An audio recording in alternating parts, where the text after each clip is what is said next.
Majdanek, el eco del horror. Introducción. El eco del horror en Majdanek.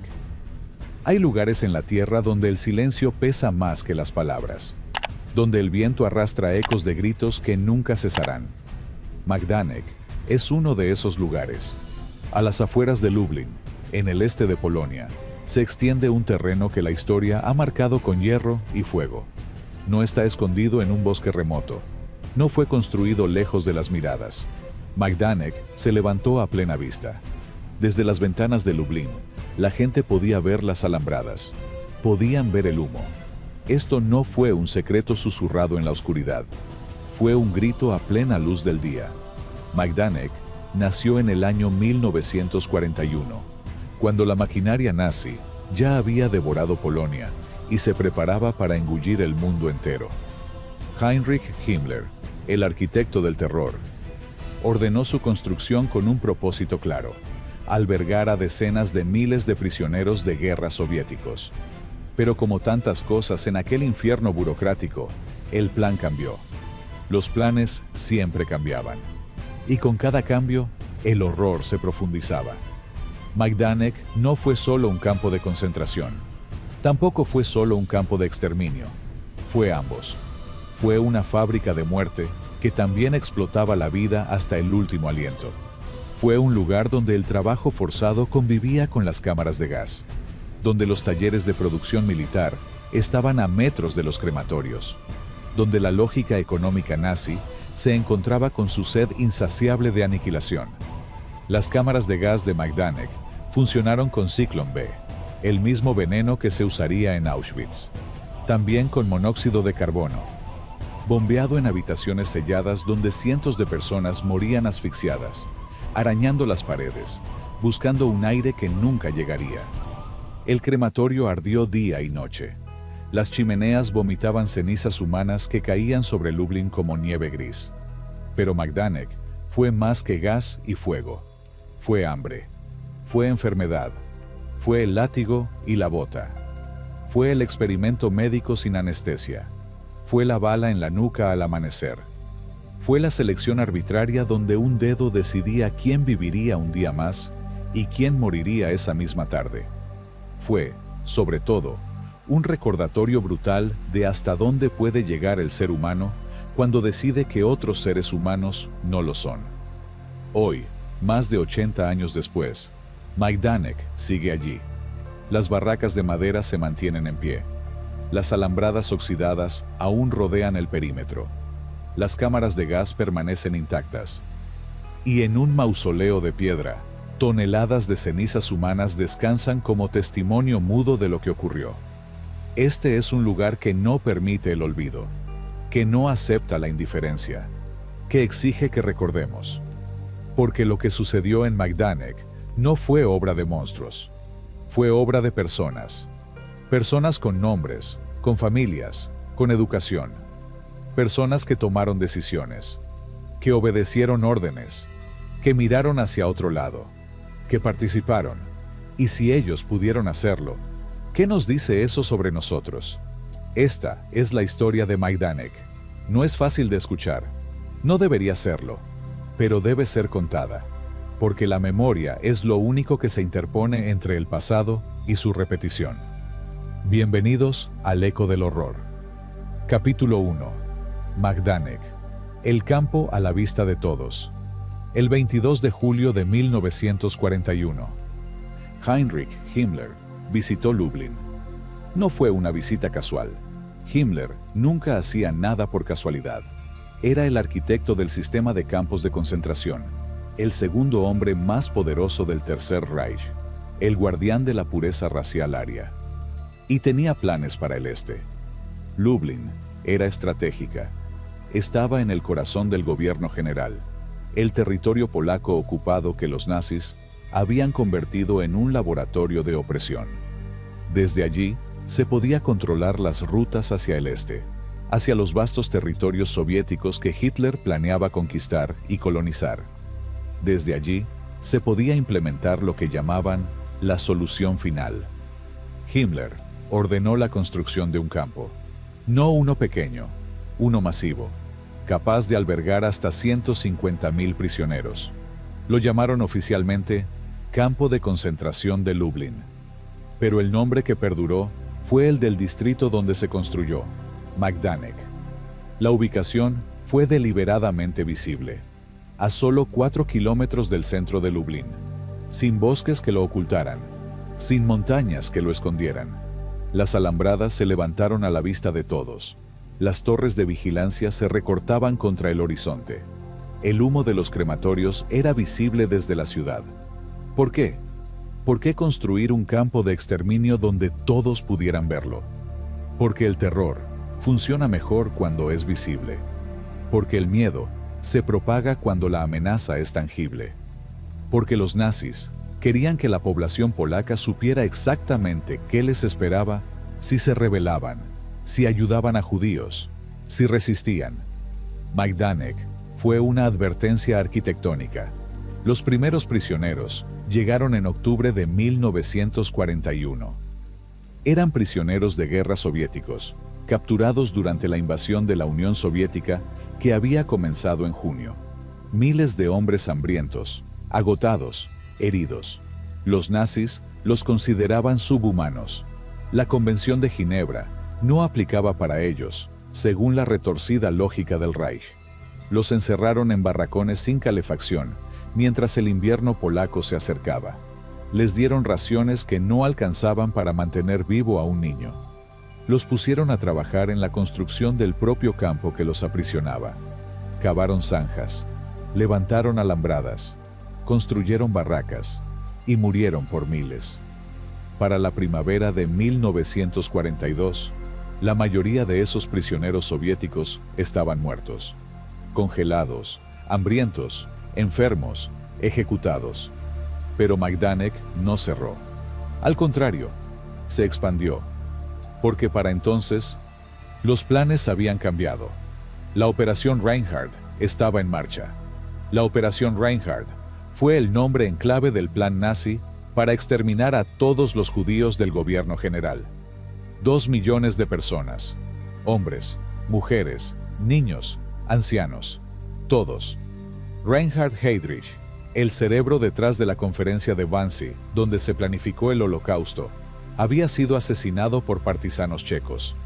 Los nazis nombraron la operación en su honor.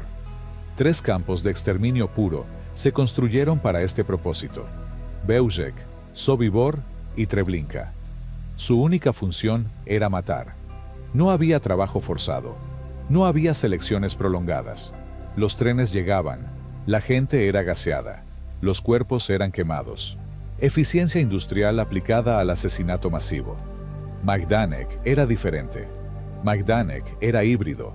Allí se mataba, sí, pero también se explotaba. Los prisioneros que llegaban pasaban por selecciones. Los considerados aptos para trabajar eran enviados a los talleres. Los demás, a las cámaras de gas. En marzo de 1942, los primeros transportes de judíos llegaron desde el gueto de Lublin. El gueto estaba siendo liquidado. 34.000 judíos habían vivido allí, hacinados en unas pocas calles, muriendo de hambre y enfermedad. Ahora los nazis vaciaban el gueto. Algunos fueron enviados directamente a Bełżec para ser gaseados. Otros fueron llevados a Majdanek. Las familias llegaban en camiones. Bajaban confundidas, aterrorizadas. Los guardias SS gritaban órdenes en alemán que muchos no entendían. Los perros ladraban, los látigos chasqueaban.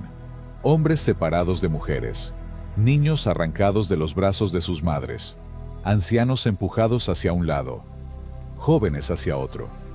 La primera impresión de Majdanek era el olor, un olor que ningún superviviente pudo olvidar jamás. Mezcla de excrementos, orina, cuerpos sin lavar, enfermedad, muerte y el humo dulzón y nauseabundo del crematorio. Un olor que se pegaba a la ropa, a la piel, a los pulmones. Un olor que definía el lugar. Luego venía el frío o el calor, según la estación. Los barracones eran estructuras de madera sin aislamiento. En invierno, el viento polaco atravesaba las rendijas. Las temperaturas caían a 20 grados bajo cero. Los prisioneros dormían apretujados en literas de 3 niveles, compartiendo mantas raídas, tratando de no morir congelados durante la noche. En verano, el calor era sofocante. Los barracones se convertían en hornos. El hedor se intensificaba. Las enfermedades se propagaban más rápido. Las moscas cubrían todo. El agua escaseaba. La sed era constante, desesperante. Pero lo peor no era el frío ni el calor. Lo peor era la incertidumbre. Nunca sabías cuándo llegaría tu turno, cuándo tu número sería llamado para una selección, cuándo un guardia decidiría que ya no eras útil, cuándo una enfermedad te debilitaría lo suficiente como para ser enviado a la cámara de gas. Vivir en Majdanek era existir en un estado permanente de terror anticipatorio.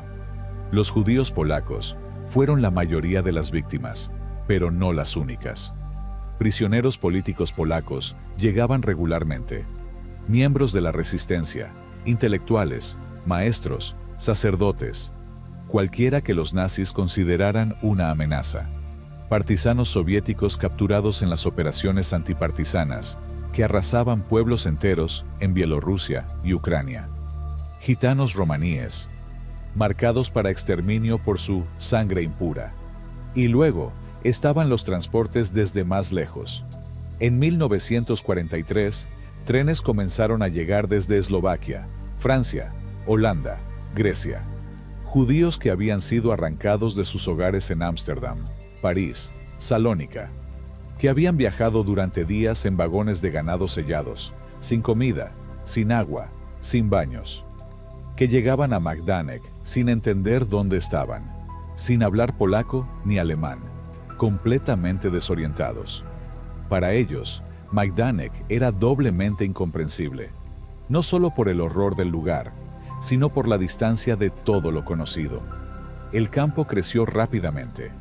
En 1942 se construyeron más barracones, se ampliaron las alambradas, se instalaron más torres de vigilancia, se construyeron las cámaras de gas, se amplió el crematorio. Majdanek se dividió en varios campos dentro del campo. El campo 1 era principalmente para hombres, el campo 2 para mujeres. El campo 3 era el campo de cuarentena, donde los nuevos prisioneros pasaban las primeras semanas, aislados, observados, seleccionados. El campo 4 era el campo de trabajo, donde estaban los talleres de la DAU, la empresa de las SS que explotaba el trabajo esclavo. El campo 5 era el campo de exterminio, donde estaban las cámaras de gas y el crematorio. Cada campo tenía su propia jerarquía, sus propias reglas no escritas, sus propios peligros específicos. Los capos, prisioneros que los nazis ponían a cargo de otros prisioneros, ejercían un poder brutal. Algunos eran criminales alemanes, transferidos desde prisiones comunes, que los nazis consideraban más confiables que los prisioneros políticos o judíos. Otros eran prisioneros que habían aceptado el rol para sobrevivir. Algunos abusaban de su poder con sadismo. Otros intentaban, dentro de lo posible, proteger a sus compañeros. Pero todos sabían que su posición era precaria. Un capo que no cumplía las expectativas de las SS podía perder su posición y su vida en un instante. Los guardias SS eran jóvenes, en su mayoría, 20 y tantos años. Habían sido adoctrinados en la ideología nazi desde la adolescencia.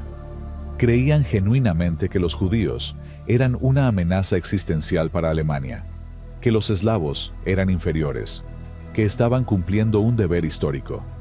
Pero la ideología no explica todo. También estaba el poder absoluto sobre otros seres humanos, la capacidad de decidir quién vive y quién muere, de golpear sin consecuencias, de violar sin castigo, de robar sin ser cuestionado. Majdanek reveló algo oscuro sobre la naturaleza humana, que personas ordinarias, en circunstancias extraordinarias, son capaces de crueldades inimaginables.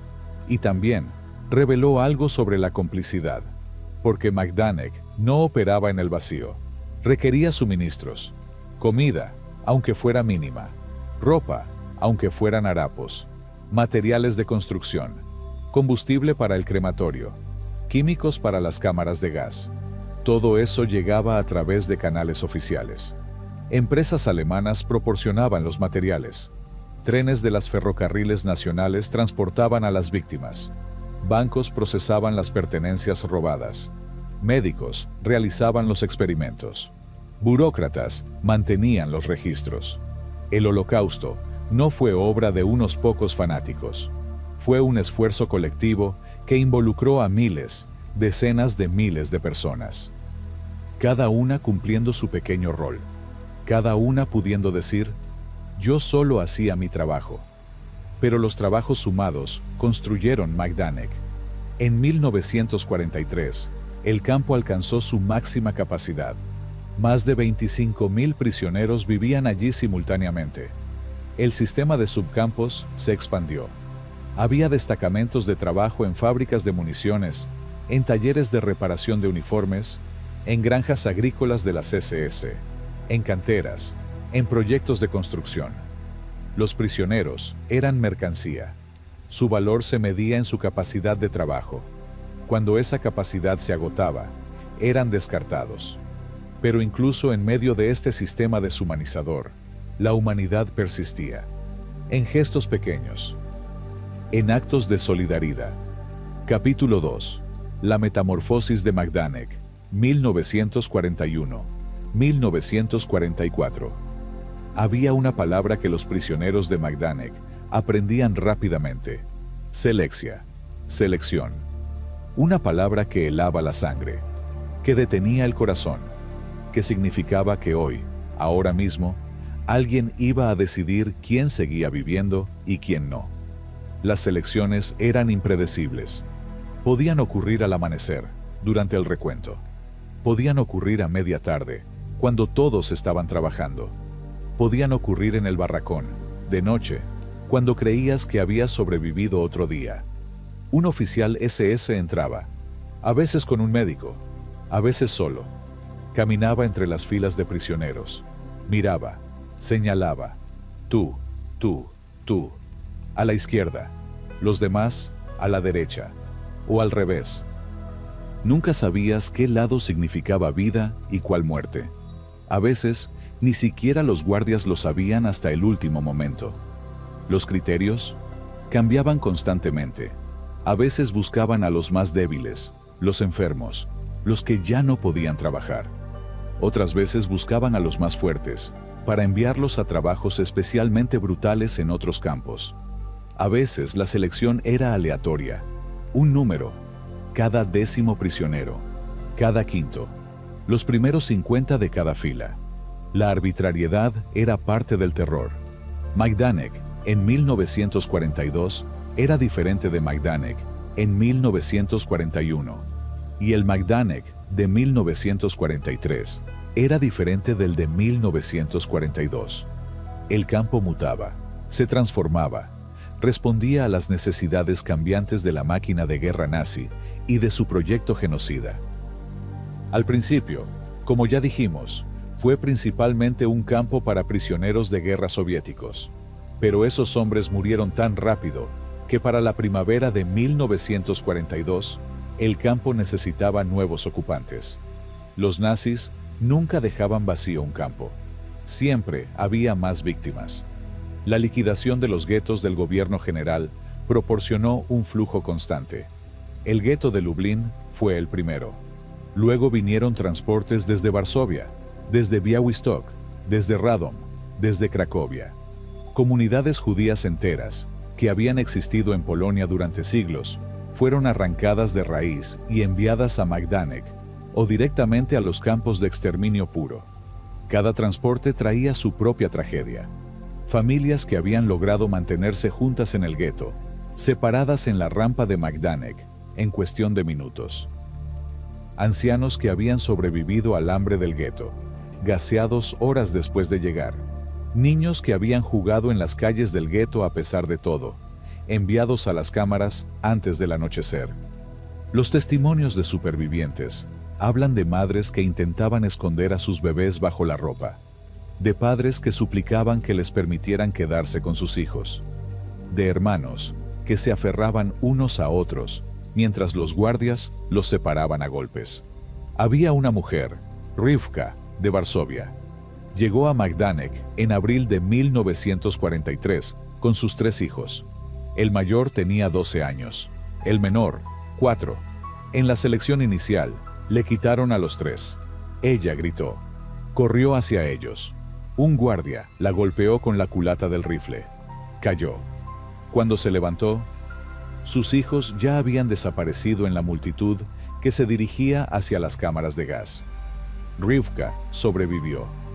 Trabajó en los talleres de costura durante más de un año. Sobrevivió a las elecciones, al hambre, al tifus. Fue liberada en julio de 1944, pero nunca volvió a hablar de sus hijos. Cuando le preguntaban, miraba al vacío. El silencio era su único idioma para ese dolor. Hay miles de historias como la de Rivka. Miles de madres, padres, hermanos, cada uno con un nombre, cada uno con una vida que fue robada. En 1943, Majdanek se convirtió en parte integral de la Operación Reinhard. Aunque no era un campo de exterminio puro como Treblinka o Sobibor, funcionaba como un engranaje crucial en la maquinaria de muerte. Los transportes que llegaban a Majdanek a menudo venían de guetos que estaban siendo liquidados. Una parte de los deportados era gaseada inmediatamente, otra parte era retenida para trabajo forzado, y cuando esos trabajadores se debilitaban demasiado, también eran gaseados. Era un sistema de exterminio gradual, muerte rápida o muerte lenta, pero siempre muerte. Las cámaras de gas de Majdanek se construyeron en 1942. Había varias. Algunas usaban monóxido de carbono, bombeado desde motores diésel. Otras usaban Ciclón B, el pesticida a base de cianuro que se convertiría en sinónimo del holocausto. El proceso era brutalmente eficiente. Los prisioneros seleccionados eran llevados a lo que les decían que eran duchas. Les ordenaban desnudarse. Les decían que iban a ser desinfectados. Algunos lo creían, otros sabían. El olor del crematorio era inconfundible. El humo era visible. Pero, ¿qué podían hacer? Estaban rodeados de guardias armados. Estaban exhaustos, hambrientos, desesperados. Entraban en las cámaras. Las puertas se cerraban, se sellaban, y entonces comenzaba. Con el monóxido de carbono, la muerte tardaba más. 15, 20 minutos de agonía. Las personas se asfixiaban lentamente, arañaban las paredes, se pisoteaban unas a otras tratando de alcanzar el aire cerca del techo. Los gritos eran audibles desde fuera. Con el Ciclón B, era más rápido. Los cristales se vertían desde aberturas en el techo. Al contacto con el aire, liberaban gas cianuro. En 5, 10 minutos, todos estaban muertos. Pero esos minutos eran de terror absoluto. El gas quemaba los pulmones. La gente tosía sangre. Se convulsionaba. Moría con los ojos abiertos. La boca congelada en un grito silencioso. Después, el Sonderkommando entraba. El comando especial. Prisioneros forzados a hacer el trabajo más horrible. Sacar los cuerpos de las cámaras de gas.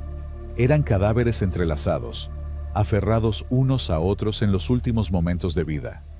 Había que separarlos, revisarlos en busca de objetos de valor escondidos, dientes de oro que arrancar, pelo que cortar para vender a fábricas textiles alemanas. Luego, los cuerpos eran llevados al crematorio. Al principio, el crematorio de Majdanek no daba abasto. Los cuerpos se acumulaban, se cavaban fosas comunes. Pero en 1943 se amplió el crematorio. Nuevos hornos, mayor capacidad, podían quemar cientos de cuerpos al día. Las cenizas se usaban como fertilizante en las granjas de las SS, o se tiraban en fosas, o simplemente se dejaban que el viento las dispersara sobre Lublin. Los miembros del Sonderkommando vivían en un infierno dentro del infierno. Sabían que eventualmente ellos también serían asesinados. Los nazis no dejaban testigos vivos de las cámaras de gas. Cada pocos meses, el Sonderkommando completo era liquidado y reemplazado por nuevos prisioneros. Algunos se suicidaban antes, se lanzaban contra las alambradas electrificadas, se ahorcaban en los barracones. Preferían elegir el momento de su muerte que esperar a que los nazis lo decidieran. Otros resistían de formas pequeñas, memorizaban nombres de víctimas, escondían notas en botellas enterradas cerca del crematorio. Documentaban lo que veían, sabiendo que probablemente nunca lo contarían ellos mismos, pero esperando que alguien, algún día, encontrara esas notas y supiera la verdad.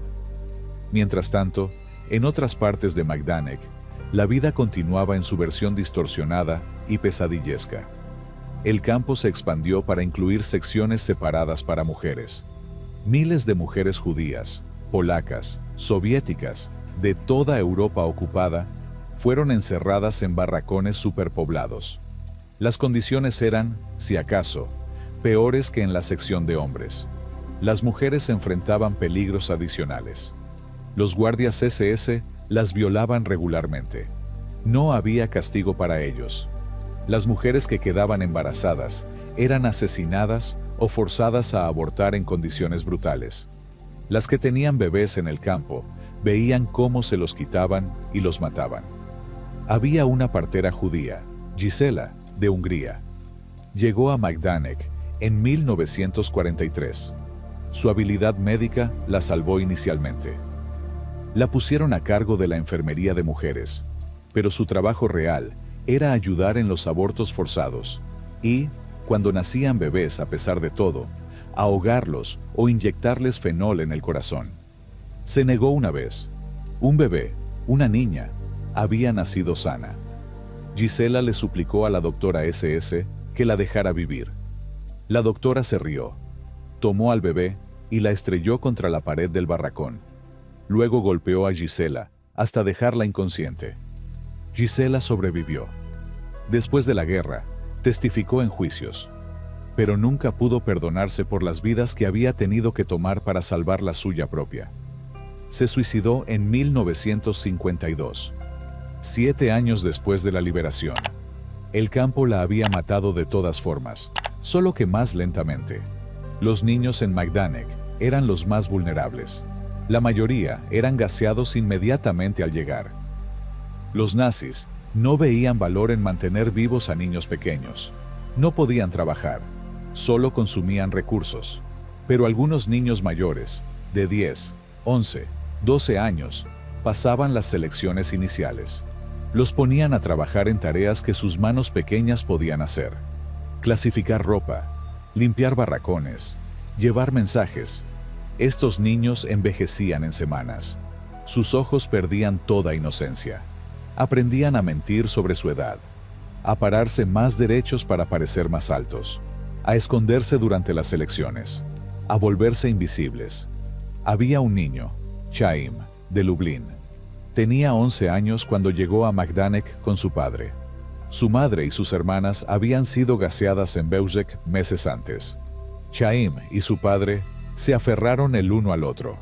El padre le enseñó a sobrevivir, a compartir la comida, a no llamar la atención, a no confiar en nadie excepto el uno en el otro. Durante 8 meses, sobrevivieron juntos. Trabajaban en el mismo taller, dormían en la misma litera.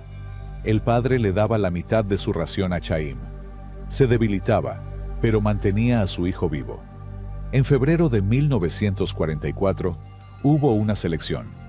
El padre de Chaim estaba demasiado débil. Fue seleccionado. Chaim intentó seguirlo. Los guardias lo golpearon y lo arrastraron de vuelta. Fue la última vez que vio a su padre. Chaim sobrevivió hasta la liberación. Fue adoptado por una familia en Israel. Se convirtió en maestro. Tuvo hijos, nietos. Pero cada año, en el aniversario de la muerte de su padre, no hablaba. Se sentaba en silencio, recordando. Los transportes seguían llegando. Desde Eslovaquia, llegaron judíos que habían sido deportados en los primeros transportes de 1942. Familias enteras. Habían sido enviadas primero a campos de tránsito, luego redistribuidas. Majdanek era su destino final.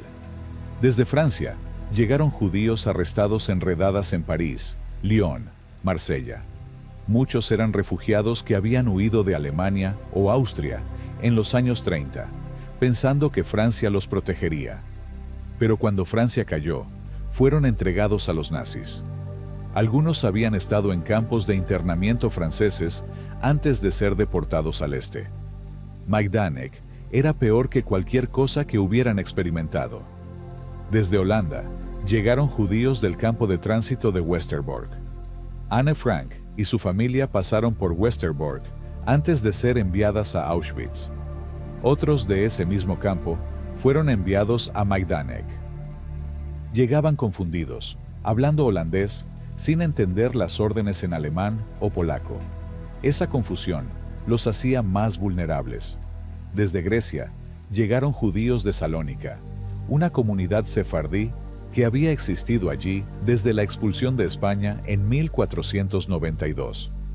Hablaban ladino. Muchos eran ancianos. Pocos sobrevivieron más de días en Majdanek. Cada grupo traía su propia cultura, su propio idioma, sus propias tradiciones. Y Majdanek las borraba todas. Reducía a todos a números, a cuerpos, a cenizas. Pero incluso en esa uniformidad forzada de la deshumanización, las personas intentaban mantener su identidad. Rezaban en secreto, compartían historias de sus hogares, cantaban canciones en sus idiomas nativos cuando los guardias no escuchaban. Había un grupo de mujeres francesas que se reunían en su barracón por las noches. Recitaban poesía, Baudelaire, Rimbaud, Verlaine. Las palabras las conectaban con un mundo que ya no existía, pero que se negaban a olvidar. Había prisioneros soviéticos que tallaban pequeñas estrellas rojas en trozos de madera y las escondían en sus ropas. Un acto de resistencia diminuto, pero significativo. Había judíos polacos que, en Yom Kippur, ayunaban a pesar de que ya estaban muriendo de hambre.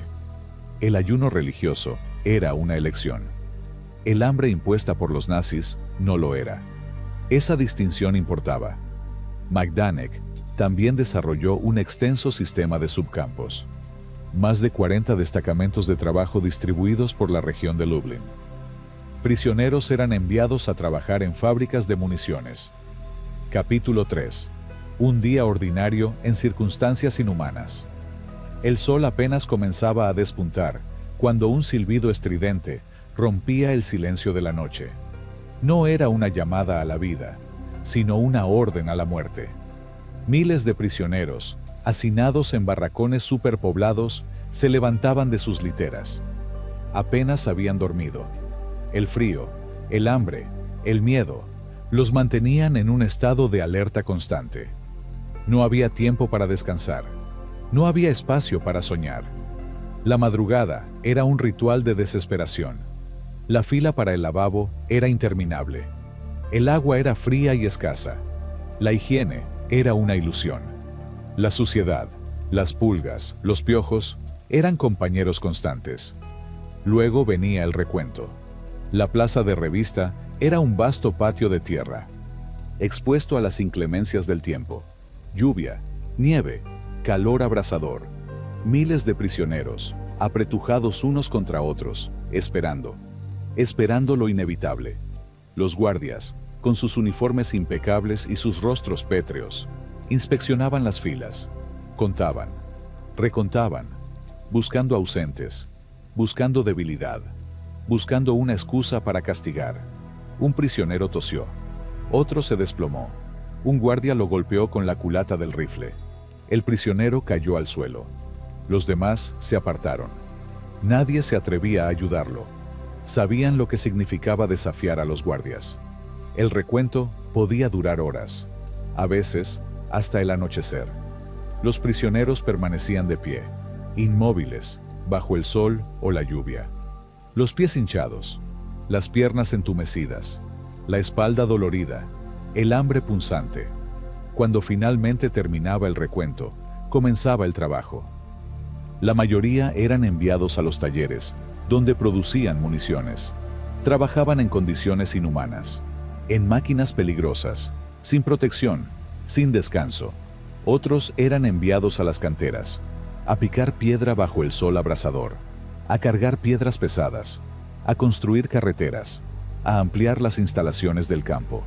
Algunos eran enviados a las granjas, a arar la tierra, a sembrar, a cosechar, pero incluso la agricultura era una forma de tortura. Las raciones eran insuficientes, el trabajo era agotador, la tierra era dura, y al final del día, después de horas de trabajo forzado, los prisioneros regresaban a sus barracones, a sus literas infestadas de piojos, a sus raciones escasas, a su miedo constante. El agotamiento físico era solo una parte de la tortura. El castigo colectivo era una constante. Un pequeño error, una mirada desafiante, un susurro prohibido, podían desencadenar una ola de violencia. Las marchas forzadas eran comunes. Los prisioneros eran obligados a marchar durante kilómetros, bajo el sol o la lluvia, con las manos atadas a la espalda, con cargas pesadas sobre los hombros. El poste de suspensión era un símbolo de terror. Los prisioneros eran atados a un poste y suspendidos en el aire durante horas, a veces hasta la muerte. Las palizas rituales eran una forma de humillación y castigo. Los guardias golpeaban a los prisioneros con látigos, con bastones, con los puños, sin piedad. El crematorio era una presencia constante, un recordatorio de la muerte inminente. El olor a humo y a carne quemada impregnaba el aire. El sonido de las llamas era una sinfonía de horror. Pero incluso en medio de este infierno, la resistencia persistía. Pequeños gestos de solidaridad, compartir un trozo de pan, unas pocas palabras de aliento, una mirada de comprensión, redes de ayuda entre personas de fe, entre aquellos que luchaban por la libertad, algunos encargados que actuaban en secreto para proteger a sus compañeros, actos de sabotaje, ocultar herramientas, despistar a los guardias, resistencia moral colectiva, negarse a perder la esperanza, negarse a ser deshumanizados, porque incluso en Majdanek, la llama de la humanidad se negaba a extinguirse. Capítulo 4. La resistencia silenciosa en Majdanek. Había un silencio que no era silencio, un murmullo bajo, casi imperceptible, como el susurro del viento entre los barracones de madera y metal oxidado. No era el silencio de la paz, era el silencio de quienes saben que cada palabra puede ser su sentencia. Pero allí, en medio del horror, algo crecía. No con ruido, no con banderas ni gritos, con miradas, con gestos, con manos que se tocaban en secreto, con hojas de papel escondidas bajo colchones de paja, con palabras escritas con carbón en el reverso de una caja de cartón.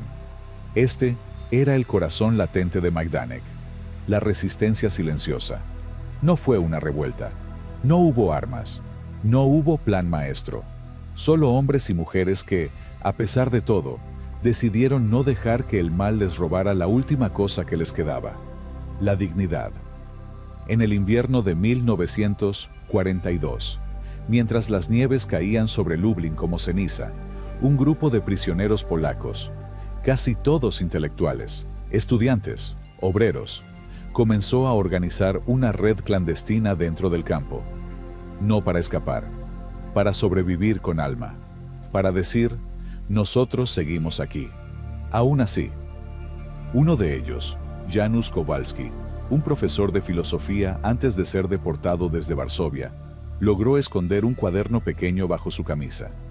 Lo escribió por las noches, cuando todos dormían, con tinta hecha de jugo de remolacha mezclado con agua de nieve.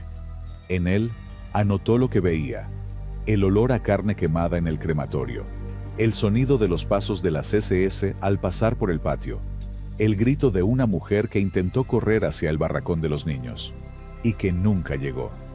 Él no lo llamó diario, lo llamó testimonio, porque sabía que si moría, nadie recordaría, pero si alguien lo encontraba, tal vez entendería, tal vez no volvería a ocurrir. Y así nació la primera forma de resistencia. la memoria. No era solo eso. Había otros actos, pequeños, invisibles, pero poderosos. Un carpintero judío, David Lewin, consiguió ocultar un martillo debajo de una tabla en el taller de reparación de trenes. No para huir, para romper.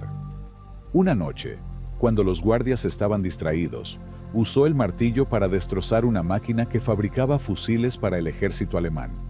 No mató a nadie, pero hizo que la producción se detuviera durante 3 días. Fue castigado con 100 latigazos. Cayeron sobre su espalda como truenos. Lo dejaron colgado de una viga durante horas. Cuando lo bajaron, estaba muerto. O al menos, eso creyeron.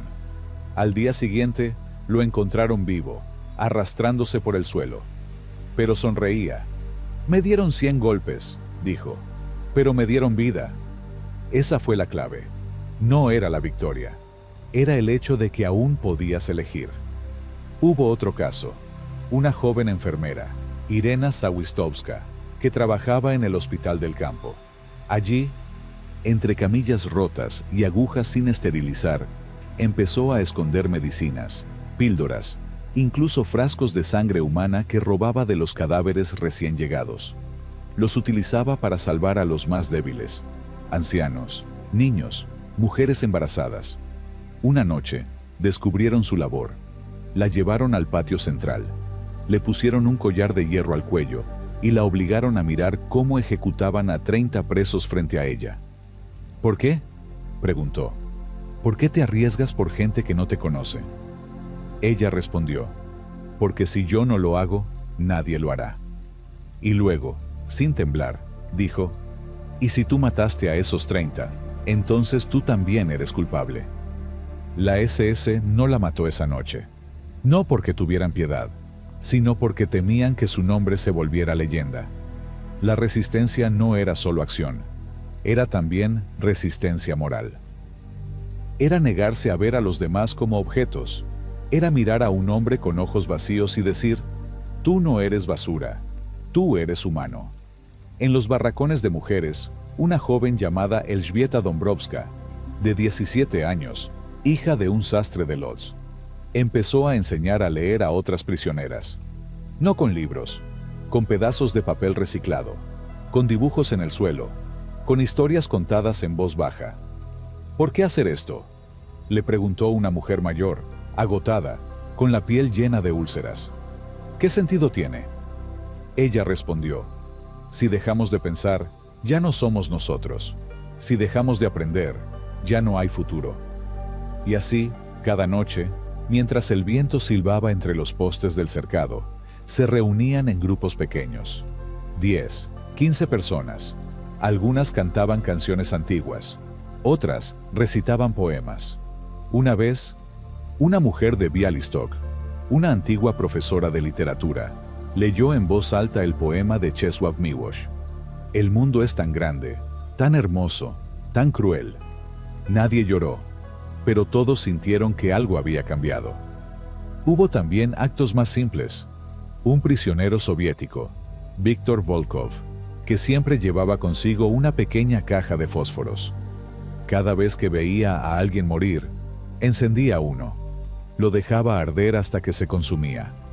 Luego, lo tiraba. Cada chispa, decía, es un recuerdo, y si apago el último, ya no habrá nada. Algunos dijeron que era locura, otros, que era la única forma de mantenerse cuerdo. Pero lo más sorprendente fue que esta resistencia no era solo de los polacos.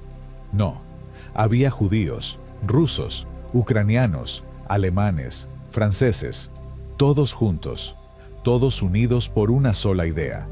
No permitiremos que nos conviertan en animales. En el verano de 1943, un grupo de prisioneros, entre ellos un médico alemán disidente, Hans Schmidt, logró enviar un mensaje secreto a través de un capos que tenía contacto con la resistencia polaca fuera del campo. El mensaje decía, Majdanek no es solo un campo, es una fábrica de muerte. Las cámaras de gas funcionan todos los días. Hay más de 10.000 muertos en las fosas comunes. El crematorio quema 30 cadáveres por noche. No hay esperanza, pero hay memoria. Guarden esto, no olviden. El mensaje fue entregado a un grupo de partisanos en las afueras de Lublin. Fue escrito en código. Llevó semanas llegar, pero llegó. Y ese fue el momento en que la resistencia dejó de ser solo interna. Se convirtió en semilla. Hubo otros intentos.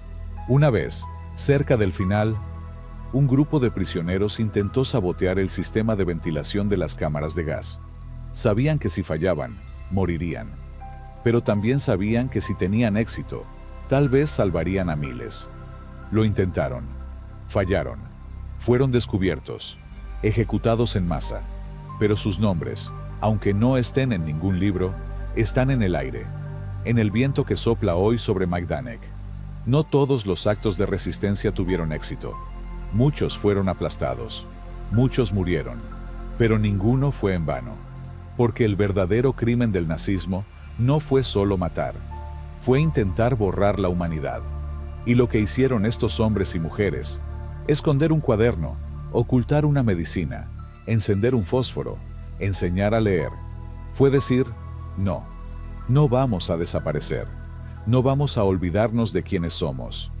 La resistencia silenciosa no cambió el curso del campo, pero sí cambió el alma de la historia. Cuando el Ejército Rojo entró en julio de 1944, encontraron el campo. Lo encontraron intacto, como si el tiempo se hubiera detenido. Y entre los restos, entre los zapatos amontonados, entre los cabellos cortados y las fotos quemadas, hallaron un cuaderno. Sí, ese mismo que escribió Janusz Kowalski, con letras apenas legibles, con manchas de sangre y sudor, con páginas dobladas por el frío, decía: si este texto llega a tus manos, significa que todavía existe la posibilidad de que el mundo recuerde, que no todo fue en vano, que algunos, aunque fueran pocos, lucharon, no con armas, con alma. No sé si viviré, pero si muero, quiero que sepas que no fui un número, fui un hombre, y mi nombre era Janusz. Y ahí, en medio del silencio del campo, con el sol de julio brillando sobre los barracones, aquel cuaderno fue encontrado. No fue un arma, no fue un mapa, no fue un plan, fue una declaración de que incluso en el infierno, el alma puede resistir, que el mal puede ganar batallas, pero no puede ganar la guerra contra la memoria, y que, a veces, lo más valiente no es gritar, es permanecer en silencio y seguir recordando. Capítulo 5. Ciencia oscura en los barracones médicos. Había un edificio en Majdanek que no parecía pertenecer al campo. Era pequeño, de piedra gris. Tenía ventanas altas, cubiertas con rejas. Su puerta estaba pintada de blanco, como si quisiera fingir inocencia. Dentro, no había camas, ni catres, solo mesas de acero, instrumentos limpios, luces brillantes, y una puerta que nunca se abría. Este era el laboratorio de los médicos de las SS. No era un hospital. Era un lugar donde se practicaba la ciencia del exterminio. Allí, en el corazón del terror, se realizaban experimentos que ni siquiera los propios científicos nazis podrían justificar después. Los médicos no eran asistentes, eran torturadores. Uno de ellos, el doctor Franz Wölfle, era conocido por su sonrisa tranquila y su voz suave. Usaba guantes blancos. Nunca sudaba, nunca se alteraba, pero sus manos eran capaces de cualquier cosa. En 1941, Wölfle comenzó a probar la resistencia física extrema. Tomó a prisioneros y los dejó desnudos en el exterior del campo durante días enteros, sin ropa, sin comida, sin agua. Los dejó allí, bajo el frío del invierno, hasta que sus cuerpos se paralizaban, hasta que sus dedos se rompían por el congelamiento, hasta que sus ojos se volvían vidriosos. Luego, los metió en una cámara de calor, los quemó lentamente, registró el tiempo que tardaban en morir, anotó datos. Resistencia al frío, 2 días. Resistencia al calor, 11 horas. Resultados prometedores. No había empatía, solo curiosidad. Otros médicos, como el Dr. Edward Wirtz, se interesaron en enfermedades infecciosas. Inyectaron a prisioneros con bacterias de tifus, cólera, disentería. Observaron cómo se extendían. Uno de los experimentos más terribles fue el de la inyección letal.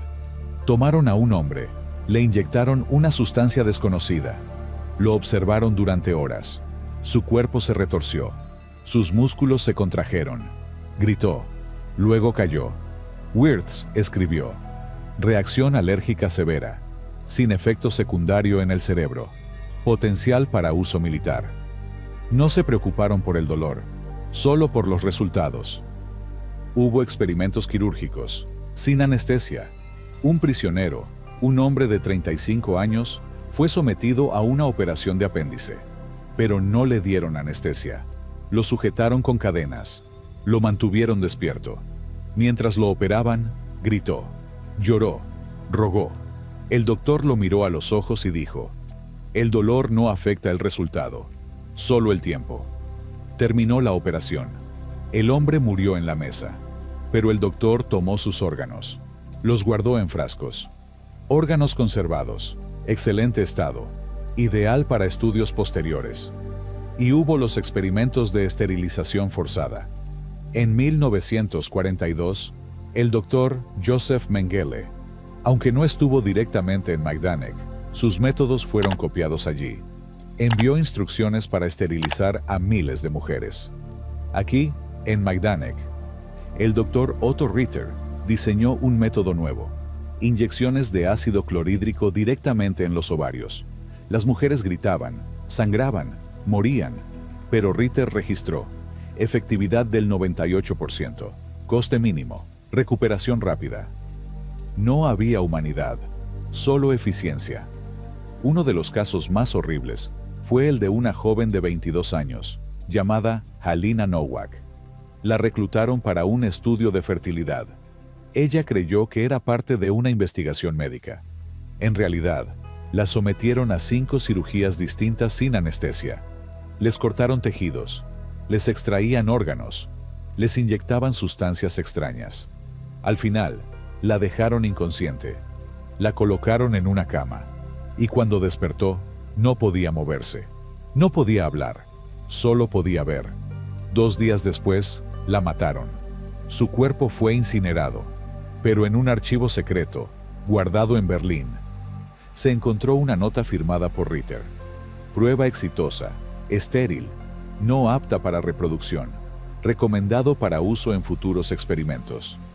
No era ciencia, era crueldad disfrazada. Y hubo más: experimentos con hipoxia, prisioneros encerrados en cámaras sin oxígeno, experimentos con venenos, experimentos con drogas psicotrópicas. Todo documentado, todo registrado, todo normalizado. Los médicos no se consideraban criminales, se consideraban científicos. Decían que estaban avanzando el conocimiento. Pero el conocimiento no se construye sobre el dolor ajeno. El conocimiento no se funda en cadáveres. El conocimiento no se prueba con gritos. Lo que hicieron allí no fue ciencia. Fue monstruosidad. Y lo peor no fue el dolor, fue la indiferencia. El hecho de que, mientras los prisioneros gritaban, los médicos anotaban en sus cuadernos, como si estuvieran escribiendo una receta, como si estuvieran preparando un pastel, pero el pastel era la muerte, y el ingrediente principal era la humanidad. En 1944, cuando el campo fue liberado, los soviéticos encontraron archivos, cientos de páginas, con gráficos, con tablas, con fotos, con nombres, pero no con rostros, solo con números. Y en una de esas páginas, una frase escrita a mano: la ciencia debe servir al pueblo, pero primero debe servir al Estado. No era un error, era la filosofía del mal. Y ahora, al mirar esos documentos, no podemos evitar preguntarnos: ¿qué clase de mente puede pensar así? ¿Cómo puede un médico mirar a un niño, a una mujer, a un anciano, y ver solo un objeto de estudio? ¿Qué ha perdido un ser humano para no sentir compasión? La respuesta está en el campo. En los barracones, en los laboratorios, en el silencio de las máquinas que funcionaban sin parar, en la ausencia de lágrimas, en el hecho de que, para ellos, el dolor no era real. Solo un dato, solo un número, solo una variable más. Pero para nosotros, hoy, esos números tienen nombre. Alina, Janus, David, Irena, Víctor, Elżbieta, todos ellos fueron testigos, todos ellos fueron víctimas, y todos ellos, aunque no lo supieran, fueron el primer paso hacia la verdad. Porque cuando el mundo descubrió lo que pasó en Majdanek, no fue solo un descubrimiento de crímenes, fue un descubrimiento de lo que la ciencia puede convertirse si pierde el alma. Y eso, más que cualquier otra cosa, debería hacernos temblar. Porque la ciencia no debe tener miedo, pero sí debe tener conciencia. Y si no la tiene, entonces no es ciencia, es terror. Y el terror no tiene nombre, pero sus víctimas sí, y sus nombres deben ser recordados, porque si no los recordamos, entonces el mal gana, y el silencio vuelve a reinar, y eso no puede suceder. No más, nunca más. Capítulo 6. La economía del trabajo forzado de Majdanek. Había un ruido constante. No era el sonido de la guerra, no era el chillido de una sirena, era el ruido de 100 máquinas que no paraban, el estruendo de pistas de costura, el martilleo de tornillos, el zumbido de motores, el crujido de cuerdas. Era el ruido del trabajo forzado, y era el ruido que alimentaba el imperio nazi. En Majdanek no se construyó un campo para matar, se construyó un campo para producir, para fabricar, para explotar. Y todo eso lo hacían los prisioneros, no con voluntad, no con libertad, con miedo, con hambre, con dolor, pero con manos, con cuerpos, con vidas. La DAU, Deutsche Ausrüstungswerke, era la empresa que gestionaba los talleres del campo. Su misión, proveer al ejército alemán de uniformes, calzado, municiones, equipo militar. Y para ello, necesitaban mano de obra. Y no cualquiera. Necesitaban prisioneros. Porque los prisioneros no cobraban. No tenían derechos. No podían huir. Y si morían, no importaba. Había más. En 1942, la producción en Majdanek alcanzó niveles récord. Se fabricaron más de 60.000 pares de botas, más de 50.000 uniformes, 20.000 carteras militares, 1.500 rifles, todo con el sudor, la sangre y la muerte de los prisioneros. Y todo sin costo alguno, porque el precio del trabajo no era dinero, era la vida. Los prisioneros trabajaban en turnos de 12 horas, a veces más, sin pausa, sin descanso. En los talleres de costura, las mujeres cosían toda la noche. Sus dedos se rompían, sus ojos se cerraban, pero si dejaban de trabajar, los castigaban, con palos, con hambre, con la muerte. En los talleres de municiones, los hombres fabricaban granadas. Cada granada era una nueva víctima, cada bomba un nuevo crimen. Y cuando terminaban, no recibían nada, solo una ración de pan negro, una cucharada de sopa, y la promesa de que, si sobrevivían, podrían trabajar mañana. Pero no había mañana, solo el presente. Y el presente era el trabajo, y el trabajo era la muerte. Hubo un caso particular, un grupo de prisioneros, todos soldados soviéticos, fue asignado a la construcción de un nuevo bloque de oficinas para la administración del campo. Trabajaron durante meses, con martillos, con pico, con barro, y cuando el edificio estuvo listo, lo entregaron, pero no les dieron nada, ni siquiera una sonrisa. Entonces, un día, mientras trabajaban, uno de ellos, un hombre llamado Grigori Petrov, se negó a seguir. Se sentó en el suelo, miró al cielo, y dijo, «Ya no puedo más». Los guardias lo agarraron, lo golpearon, lo encerraron en una celda. Al día siguiente, lo llevaron al patio. Le pusieron un collar de hierro y lo ahorcaron frente a todos. Pero antes de morir, dijo, «Esto no es trabajo, esto es esclavitud. Y si ustedes piensan que esto es normal, entonces no son humanos». Su cuerpo colgó, pero su voz no, porque su voz quedó grabada en la memoria de los que lo escucharon. Y ese fue el momento en que muchos entendieron. Este no era un campo, era una fábrica de muerte. Y ellos eran los productos. No se pagaba por el trabajo, se pagaba con la vida, y el precio era infinito. En los campos agrícolas, los prisioneros cultivaban trigo, patatas, remolachas, pero no para comer, para alimentar al ejército. Y si no rendían, no les daban comida. Si no cumplían, los castigaban. Si no trabajaban, los mataban. En 1943, se produjeron más de 80 toneladas de alimentos en Majdanek, pero solo un puñado llegó a los prisioneros. El resto fue enviado a Berlín, a las tropas, a las ciudades, a las casas de los alemanes, mientras los prisioneros morían de hambre. En los talleres de reparación de trenes, los prisioneros arreglaban locomotoras, pero no para ir a ninguna parte, para transportar más prisioneros, más cadáveres, más muerte.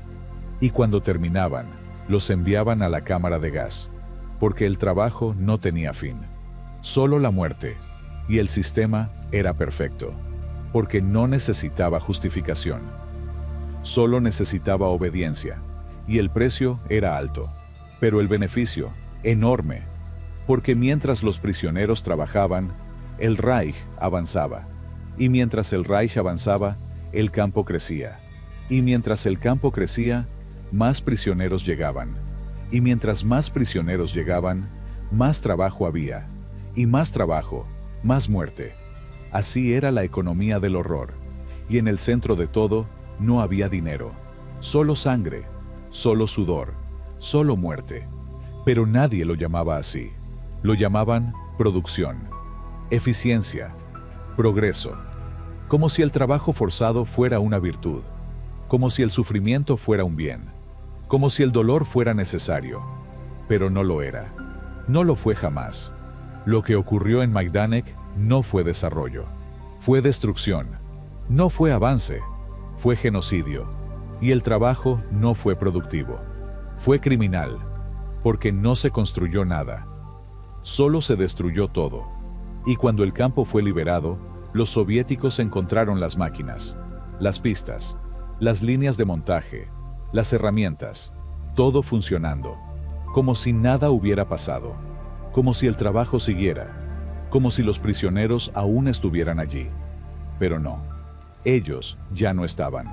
Solo quedaron las máquinas, y el eco de sus gritos, y la pregunta que sigue sin respuesta: ¿qué precio tiene la vida? ¿Qué valor tiene el trabajo si no hay humanidad? ¿Qué sentido tiene la producción si el producto es la muerte? No hay respuesta, solo el silencio, y el recuerdo, y la obligación de no olvidar. Porque si olvidamos, entonces el sistema gana, y el mal vuelve, y la economía del trabajo forzado se repite. No más, nunca más. Capítulo 7. Hambre, enfermedad y supervivencia. Había un olor en Majdanek que no se podía borrar. No era el humo del crematorio, no era el sudor de los barracones, no era el ruido de las palizas, era el olor a hambre. Un olor agudo, punzante, como el de carne podrida, como el de paja mojada, como el de huesos secos. Y ese olor estaba en el aire, en cada respiración, en cada paso, en cada latido del corazón. Porque en Majdanek, la comida no era un derecho, era una esperanza.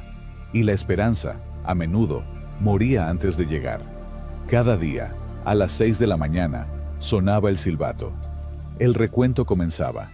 Y al final, cuando los prisioneros estaban exhaustos, descalzos, con la piel llena de llagas, llegaba la ración. Una sopa, agua, nabos, remolachas, trocitos de pan negro, tan duro que parecía piedra. Solo 300 calorías, la mitad de lo necesario para sobrevivir. Pero ni siquiera eso era seguro. A veces, la sopa no llegaba. A veces, la ración se reducía. A veces, simplemente desaparecía. Y entonces, el hambre se volvía más que un vacío. Se volvía un monstruo, un ser vivo, que te mordía desde dentro. te hacía ver sombras en la niebla, te hacía soñar con pan caliente, con leche, con frutas, con una manzana, una sola manzana. Y cuando soñabas, llorabas, porque sabías que nunca tendrías nada. Y así, el cuerpo empezaba a fallar, los músculos se desgastaban, las articulaciones crujían, la piel se ponía gris, los ojos se hundían, y la mente se perdía. Algunos se volvían locos, otros callados, otros violentos. Uno de ellos, un hombre llamado Stanisław, llegó a robar comida de un niño. Lo hizo sin pensar. Cuando lo vio, el niño lloró. Stanisław sintió algo. No fue culpa, fue horror, porque en ese momento entendió que ya no era él, ya no era humano. Ya era parte del sistema, parte del hambre, parte del mal, y esa fue la peor derrota. No morir, sino convertirse en lo que odias. Pero no todos cayeron. Hubo quienes resistieron, no con fuerza física, con fuerza de voluntad, con memoria. En los barracones, entre los cuerpos caídos, había mujeres que guardaban un poco de harina, no para comer, para compartir, un pedazo de pan, un trozo de remolacha, una cucharada de sopa. Y cuando el niño se acercaba, ella le daba. «Toma», decía, «es tuyo». No por generosidad, por dignidad, porque aún creía que había humanidad. Y así, entre la muerte, nacía vida. No con ruido, con gesto, con mirada, con entrega. Hubo también los que buscaban comida en lugares prohibidos, en los montículos de basura, en los restos de las cámaras de gas, donde los cadáveres habían sido quemados. Allí, en medio del polvo, encontraron algo, un pequeño frasco de mermelada, viejo, seco, pero aún tenía color.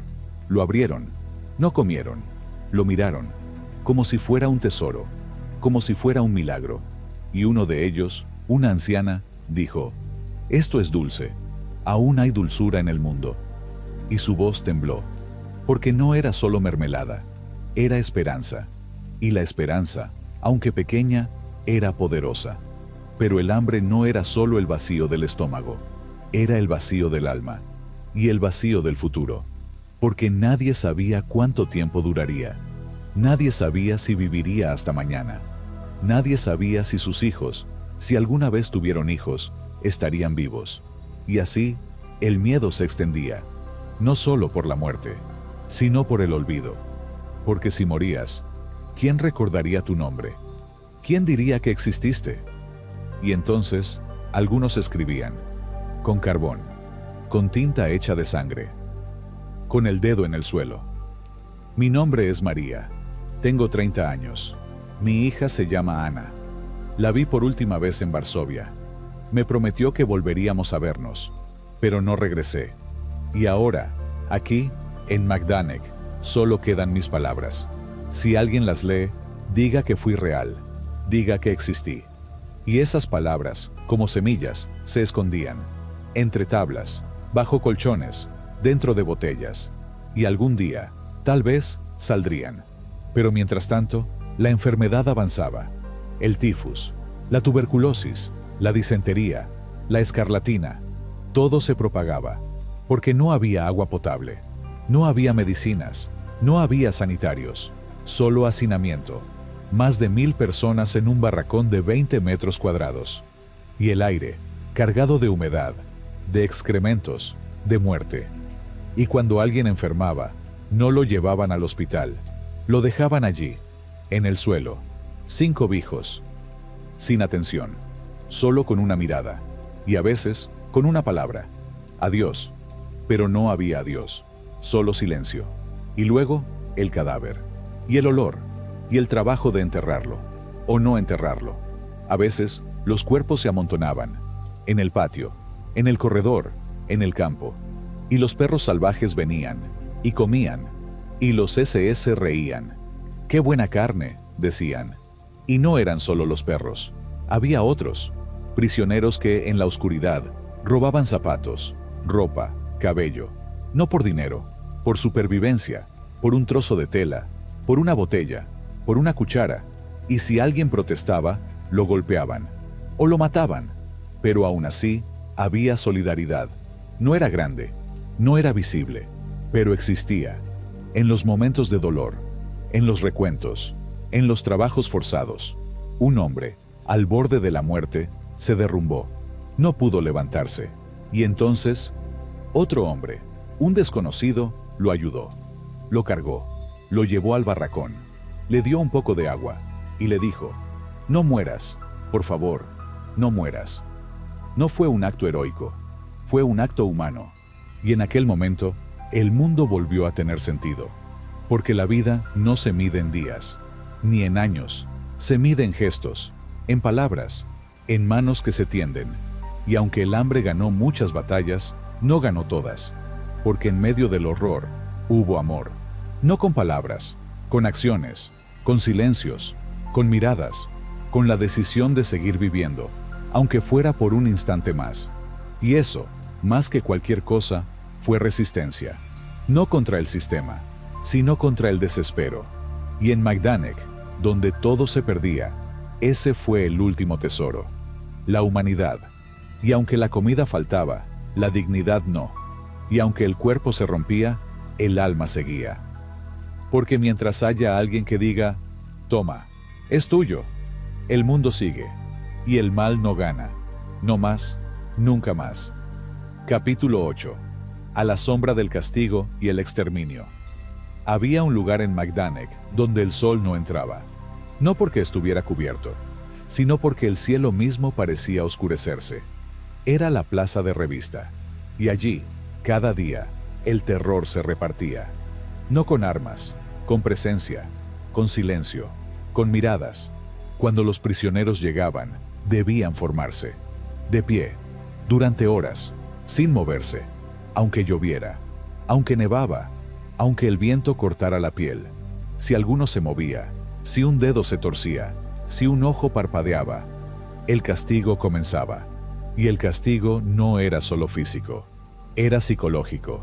Era el terror de no saber qué vendría. Era el miedo a ser elegido, a ser el siguiente. Y los castigos eran muchos.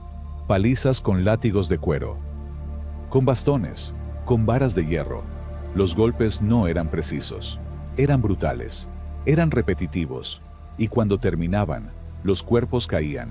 Algunos no se levantaban. Otros, sí, pero sus ojos ya no tenían luz, solo vacío.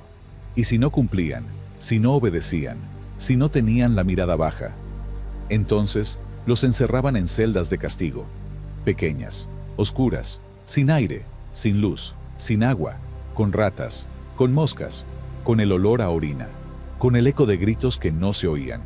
Y allí, durante días, se pudrían, sin tocar el suelo, sin ver el cielo, sin sentir el sol, solo el dolor, solo el miedo, solo el silencio. Y cuando salían, no eran hombres, eran sombras, y a veces no salían. Quedaban allí, muertos, o fingiendo estar muertos. Pero el verdadero terror no era el castigo, era la ejecución. Y las ejecuciones no eran aleatorias, eran sistemáticas, eran públicas, eran espectáculos. En la plaza, los SS les decían: hoy se hace justicia, y luego los ahorcaban, con cuerdas de cable, con patas de silla, con postes de metal, y mientras colgaban, los cuerpos se retorcían, los pies se sacudían, las caras se ponían azules, y el público era el resto de los prisioneros. Todos debían ver, todos debían aprender, porque si no aprendían, serían los siguientes. Y cuando terminaban, los cuerpos quedaban allí, colgando, durante horas, durante días, hasta que el viento los movía, hasta que las aves los picoteaban. Y los SS decían: así se trata a los traidores. Pero no había traidores, solo víctimas. Y el terror no era solo físico, era también animal, porque había perros entrenados, perros grandes, salvajes, con collares de hierro, con ojos rojos, y cuando los SS daban la orden, los perros atacaban, no a los prisioneros que intentaban escapar, y cuando mordían, no soltaban, hasta que el cuerpo sangraba, hasta que el grito se apagaba. Y luego, los SS reían. «Mira cómo corre», decían. «¡Qué buena presa!». Y los prisioneros miraban, y no podían hacer nada. Solo temblar, solo rezar, solo esperar. Pero el peor castigo no era el golpe, no era el hambre, no era el frío, era la cámara de gas. Y Majdanek tenía dos, una con ciclón B, otra con monóxido de carbono. Y funcionaban todos los días. Cada noche se llenaban, con hombres, con mujeres, con niños, con ancianos, con familias enteras. Y cuando se cerraban las puertas, no había vuelta, solo el silencio. Luego, el ruido de cuerpos cayendo, el ruido de gritos, el ruido de pies que pateaban, el ruido de manos que golpeaban. Y luego, el silencio. Y después, el olor a carne quemada, el olor a miedo, el olor a muerte. Y el crematorio, un horno enorme, con 50 hornos. Y cada noche quemaban 100 cadáveres, a veces más, a veces menos, pero siempre quemaban, y el humo subía, como una bandera, como un mensaje, como un testamento. Y en 1943 ocurrió algo que no se puede olvidar: la Operación Erntefest, la fiesta de la cosecha, el 3 de noviembre. Ese día, 18.000 judíos fueron asesinados en una sola jornada. En las fosas comunes, en las cámaras de gas, en las calles, en los campos. Y cuando terminaron, el suelo estaba cubierto de cuerpos, de sangre, de ceniza. Y los SS bailaron, no con música, con el ruido de las balas, con el ruido de los gritos, con el ruido de la muerte. Y mientras tanto, los prisioneros observaban. No podían hacer nada, solo mirar, solo recordar, solo guardar en el alma lo que vieron, porque si no lo recordaban, entonces el mal ganaba, y el silencio vencería. Pero el silencio no ganó, porque en Majdanek el horror no fue silencioso, fue ruidoso, fue claro, fue inolvidable. Y cuando el Ejército Rojo llegó, encontró el campo, encontró las cámaras de gas, encontró el crematorio, encontró las fosas, y encontró el olor a muerte, el olor a hambre, el olor a miedo. Y en ese momento supieron que no era un sueño, no era una historia, era real, y lo que vieron no se borró, porque el castigo no era solo para los prisioneros, era para todos, para el mundo, para la conciencia. Y hoy, al mirar Majdanek, no podemos evitar preguntarnos, ¿qué pasaría si no hubiera resistencia? ¿Qué pasaría si no hubiera memoria? ¿Qué pasaría si no hubiera testimonio? La respuesta es simple: el mal ganaría, y el silencio reinaría, pero no más, nunca más. Capítulo 9. Los niños, los jóvenes y los más vulnerables. Había un sonido en Majdanek que no se podía olvidar. No era el estruendo de las máquinas, no era el chillido de las sirenas, era el llanto de un niño. Y ese llanto no era solo dolor, era terror, era miedo, era el miedo de no entender, de no saber qué pasaba, de no saber quién era, de no saber si iba a vivir. Y en Majdanek, los niños llegaron, no en grupos, no en familias, en trenes, en camiones, en silencio. Y cuando bajaban, los separaban, no por edad, por destino, por selección. Y en la rampa, los padres, agotados, desesperados, intentaban protegerlos. «Toma», decía una madre, entregándole un pedazo de pan. «Corre», decía un padre, empujándolo hacia atrás. «No te vayas», gritaba una mujer agarrando a su hijo. Pero no servía, porque los SS decidían. Y si el niño era pequeño, era más fácil matarlo, porque no producía, porque no servía, porque no era útil. Y así, los niños eran enviados directamente a las cámaras de gas, a las fosas, a la muerte, pero no todos. Hubo quienes lograron esconderlos, en los barracones, bajo colchones, en cajas, con ropa vieja, con mantas. Y cuando los guardias pasaban, los niños se callaban, no respiraban, no lloraban, solo miraban. con ojos grandes, con miedo, con esperanza. Una joven, llamada Sofía, de 17 años, cuidaba a un niño de 5. Lo llamaba mi hermano. Pero no era su hermano. Era un niño de Białystok. Y ella lo escondió. Le dio comida, le contó historias, le enseñó a leer, y cada noche lo abrazaba. «Está bien», decía. «Estás a salvo». Pero no lo estaba. Nunca lo estaría. Y un día lo descubrieron. La llevaron al patio. Le dijeron: «¿Por qué lo escondes?». Ella respondió: «Porque es un niño, y los niños no deben morir». Y entonces la golpearon, la encerraron, y al día siguiente la mataron. Pero el niño sobrevivió, porque Sofía lo protegió, y su nombre, aunque no se escribió, está en la memoria. Hay otros, un niño llamado Tomasz, de 8 años, que se convirtió en capos. No por elección, por necesidad, porque si no obedecía, lo mataban. Y así, tuvo que castigar a otros niños. Y cada vez que lo hacía, sentía que algo moría en él. Y cuando el campo fue liberado, no pudo hablar. Solo lloró. Y no por el dolor, por el recuerdo, por el peso, por la culpa. Y hay otros, madres que, al ver a sus hijos, los empujaban hacia la fila. No por odio, por amor, porque sabían que si los protegían, ambos morirían. Y si los dejaban ir, tal vez uno sobreviviría.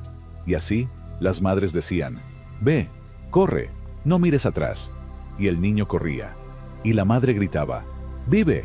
Y luego, el silencio, y el dolor, y el recuerdo. Porque en Majdanek, los niños no fueron solo víctimas. Fueron testigos, fueron huéspedes del horror, fueron testigos de la muerte, y de la vida, de la esperanza, de la resistencia. Y cuando el ejército rojo llegó, encontró un niño, sentado en el suelo, sin ropa, sin comida, sin nombre, pero con ojos, con vida. Y cuando lo levantaron, no lloró, solo miró, y en sus ojos había algo, no miedo, no dolor, sino memoria. Y esa memoria, aunque no se dijera, era fuerte, porque los niños, aunque pequeños, no olvidan, y su recuerdo, aunque silencioso, es poderoso. Porque si los niños no sobreviven, entonces el futuro no existe. Y si el futuro no existe, entonces el pasado no sirve. Pero en Majdanek hubo niños, y hubo vida, y hubo esperanza. Y aunque el mal intentó destruirlos, no lo logró. Porque el alma de un niño no se quema, no se destruye, no se olvida. Y cuando el mundo mira a Majdanek, no debe ver solo muerte, debe ver también vida, debe ver también resistencia, debe ver también amor. Porque en el infierno, incluso los más pequeños pueden ser luz, y esa luz, aunque débil, no se apaga. Capítulo 10. Víctimas, supervivientes y perpetradores. Había un nombre en Majdanek, no uno solo, cientos, miles, y todos ellos tenían una historia, una vida, un rostro. Pero el campo no los vio como personas, los vio como números, como cifras, como parte del sistema. Y así, entre la muerte, surgieron los nombres, los de los judíos polacos, de Varsovia, de Białystok, de Lublin, de las ciudades que ya no existen, de los guetos donde vivieron antes de ser deportados. Allí, en Majdanek, llegaron familias enteras, padres, hijos, abuelos, hermanos, y todos, sin excepción, fueron separados, no por elección, por decisión, por crueldad. Hubo también prisioneros de guerra soviéticos, 1500, todos capturados en batallas, todos encadenados, todos sometidos a trabajos forzados, a palizas, a experimentos, a la muerte. Y cuando murieron, nadie los recordó, nadie escribió sus nombres, solo hubo un número, uno más. Y luego, los partisanos, polacos, ucranianos, eslovacos, personas que luchaban contra el ocupante, que creían en la libertad. Pero en Majdanek no hubo libertad, solo cadáveres. Y los intelectuales, los profesores, los médicos, los escritores, los artistas, todos ellos considerados peligrosos, todos ellos eliminados. porque el mal no teme al conocimiento, lo odia, lo destruye, y en Majdanek se destruyó todo, excepto una cosa, la memoria, porque aunque los cuerpos desaparecieran, los nombres quedaron, en cuadernos, en cartas, en testimonios, y algunos supervivientes, aunque heridos, lograron escribir. Uno de ellos, un hombre llamado Joseph Kowalski, llegó al campo en 1941. Era un maestro, y cuando lo liberaron, tenía 52 años, pero su cuerpo estaba roto, su mente vacía, y su corazón lleno de dolor. Pero aún así, escribió, durante meses, con tinta hecha de jugo de remolacha, con papel reciclado, y cuando terminó, el libro tenía 1000 páginas. No era un diario, era un testamento. Si alguien lo lee, escribió, sé que no fue en vano. Y ese libro, hoy, está en el Museo Estatal de Majdanek, y cada vez que alguien lo abre, escucha su voz. Otro superviviente, una mujer llamada Halina Lewandowska, contó cómo salvó a una niña, cómo le dio agua, cómo la abrazó, cómo le dijo, tú eres importante. Y cuando el campo fue liberado, la niña estaba viva. Y ahora vive en Polonia. Y cada año va a Majdanek. Y pone una flor. Y dice, gracias. Y esos son los verdaderos héroes. No los que matan, sino los que protegen, los que resisten, los que aman y los que recuerdan. Pero no todos fueron víctimas. Hubo otros, perpetradores, comandantes, guardias, capos, ucranianos entrenados, todos ellos. Y sus nombres también están en la historia. Karl Otto Koch, el primer comandante. Un hombre frío, un hombre calculador, un hombre que disfrutaba del poder. Y cuando lo arrestaron, dijo, yo solo cumplía órdenes. Pero no era verdad. Él había elegido, él había decidido. Y cuando lo juzgaron, fue condenado a muerte. Y murió, pero su legado no. Hermann Florsted, después de él, Martin Weiss, Anton Thumann, todos ellos tuvieron poder, todos ellos eligieron usarlo. Y los capos, prisioneros que se convirtieron en guardias, algunos por miedo, otros por ambición, otros por sobrevivencia.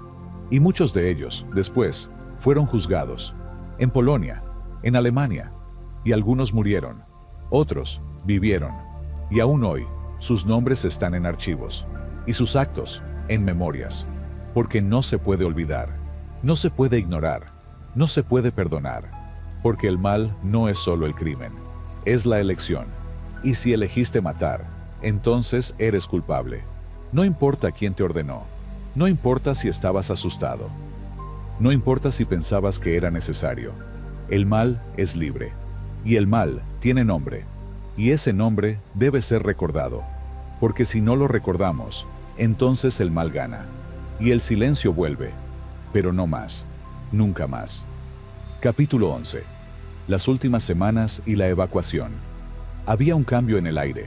No era el frío, no era el calor, era el miedo de saber que el fin estaba cerca, porque el ejército rojo avanzaba, desde el este, desde el río Dnieper, desde el corazón de Rusia, y cada día los rumores crecían. El ejército viene, llegarán pronto, nos salvarán.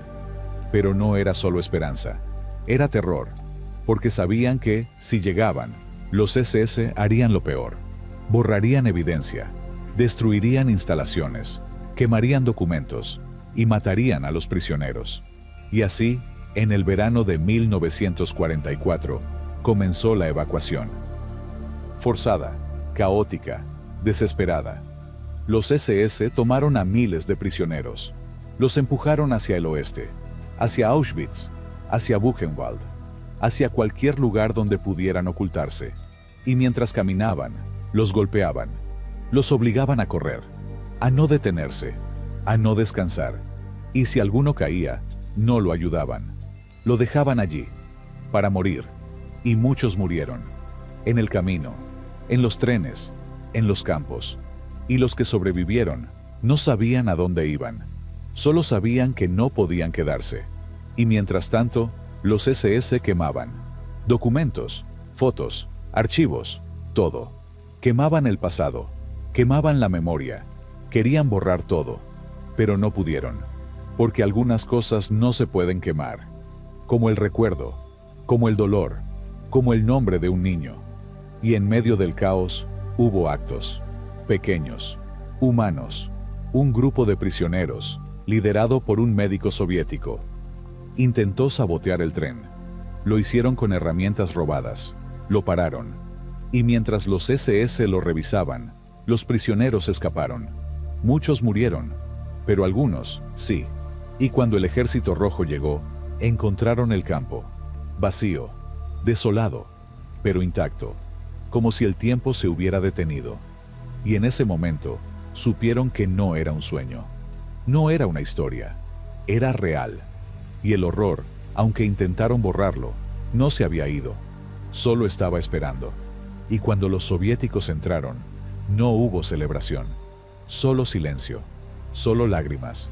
Solo el peso del pasado. Y en ese momento, comprendieron. Majdanek no era solo un campo. Era un testamento. Un testamento de muerte. Pero también de vida. De resistencia. De memoria.